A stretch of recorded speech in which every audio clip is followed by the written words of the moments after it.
Der Startpunkt war einfach die Idee, mit befreundeten Musikern, die ich schon lange kenne, einfach mal wieder zu jammen.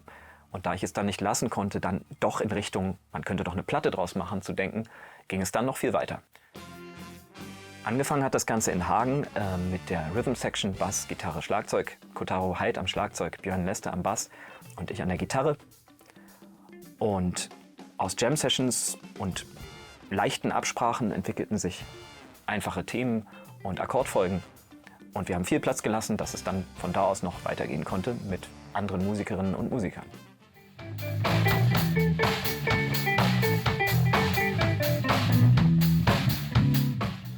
Also wir hatten dann tatsächlich eine relativ große Bläser-Section mit Sebastian Borchers an der Posaune, Thomas Welze an der Trompete und am Flügelhorn, Barbara Stacher am Altsaxophon und mein Vater Ludolf Kuchenbuch am Tenorsaxophon und ich habe dann noch Waldhorn gespielt. Das war dann natürlich auch schon eine ganz schöne Schichtung, wo man sich überlegen musste, wie man das so aufteilt, dass es nicht einfach nur alle gleichzeitig spielen. Was ich auch sehr interessant fand und was so ein bisschen auch die Eigenart des Projekts zeigt, die Soli wurden zum Teil dann nachher unabhängig voneinander eingespielt und man hatte nicht unbedingt das Solo der Vorgängerin oder des Vorgängers gehört.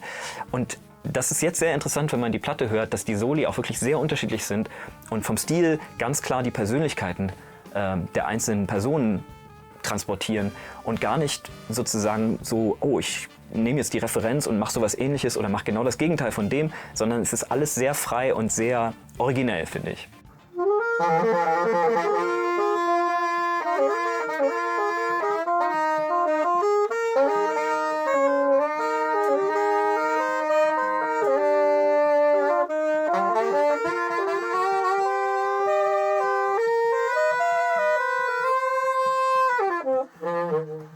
Es ist ganz klar, dass es zwar Themen gab, aber wie gesagt, ganz am Anfang und auch noch bei den Bläsern auch Platz gelassen wurde. Weil man wusste, da kommt ja immer noch jemand anders dazu. Da kommen ja noch Percussions dann, Cruz Carlos an den Congas und Imad Assad an der Darbuka.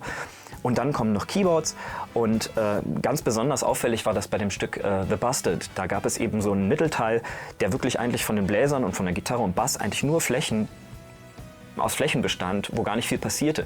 Und wo Nick Whittaker dann am Synthesizer diese Linie fand, die das Ganze plötzlich zum ganz eingängigen und melodischen Part gemacht hat, weil eben dieser Platz für ihn auch noch da war.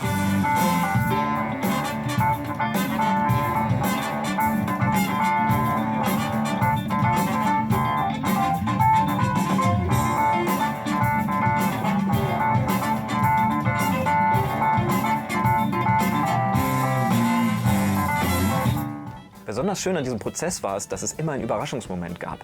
Denn die Musik wurde ja in Etappen kreiert und aufgenommen und die Musikerinnen und Musiker, die schon gespielt hatten, wurden immer überrascht von dem, was danach kam. Dann ist zum Schluss. Eins,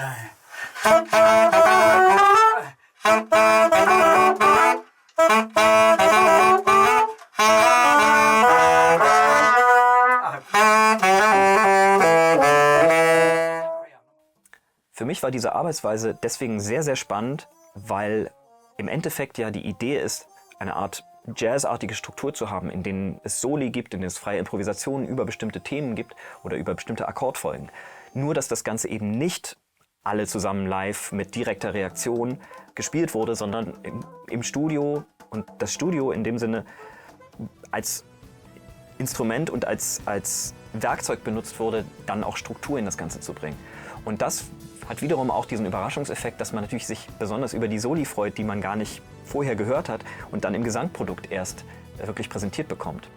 Interessanterweise gibt es ein ganz klares Vorbild, auch wenn das musikalisch gar nicht so nah ist, nämlich Can, die das damals schon mit Band gemacht haben. Also wirklich zu improvisieren, zu jammen gemeinsam und dann sozusagen die besten Stücke dieser Jam-Sessions zusammenzuschneiden und eine Art Struktur nachträglich zu erzeugen.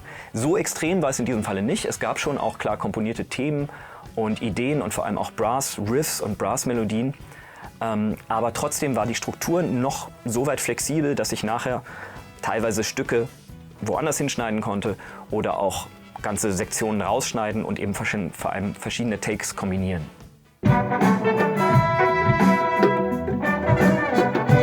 Also bleibt dran, hört euch das mal an und folgt weiter, weil es wird auf jeden Fall noch mehr in Zukunft passieren. Vom Cakewalk Collective gibt es auf jeden Fall noch was zu hören.